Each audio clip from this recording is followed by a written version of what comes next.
আজকে আমি মসজিদের সভাপতি, তাই আমি মনে করব যে আমার জন্য জান্নাতের পথ খুলে গিয়েছে। কখনোই সম্ভব নয়। আজকে তুমি মসজিদের সভাপতি, তোমার স্ত্রী, তোমার ছেলে মেয়ে কেউ পর্দায় থাকে না, কি হইলে তোমার সভাপতি হয়ে? আজকে তুমি মসজিদের সেক্রেটারি, তোমার বউ পর্দার মধ্যে থাকে না, তোমার মেয়ে পর্দার মধ্যে থাকে না, তুমি নামাজ পড়ো না, তোমার ছেলে নামাজ পড়ো না, মসজিদের সেক্রেটারি হয়ে লাভ হবে?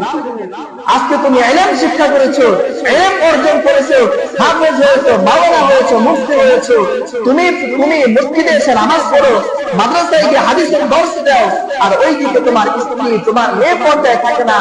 এরকম মুফতি, মুহাদ্দিস, মুহাক্কিক হয়ে কোনো লাভ নাই। কিয়ামতের ময়দানে ধরা খেয়ে যেতে হবে। আমি 5 ওয়াক্ত নামাজ পড়ে মসজিদের মধ্যে এসে তাকবীর ওলাকে সবার আগে সামনের কাতারে এসে ইমাম সাহেবের পিছনে নামাজ পড়ি, ওইদিকে আমার ছেলে নামাজ পড়ে না। সম্ভব না, সম্ভব না। জান্নাতে যাওয়া এত সহজ না।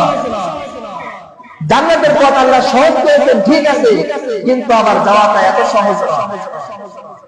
রাস্তা পাকা, খুব সুন্দর রাস্তা, যদি একটু কাদা পড়ে, গাড়ি যখন ওই কাদার উপরে স্লিপ খায়, সাথে সাথে গাড়ি তার ব্রেক ফেল করে রাস্তার বাইরে চলে যায়, রাস্তার মধ্যে আর থাকতে পারে না। রাস্তাটা যতই ভালো হোক না কেন, আজকে আমি যতই নেক আমল করি, যতই ইবাদত বন্দেগী করি, যদি আমার স্ত্রী পর্দায় না থাকে,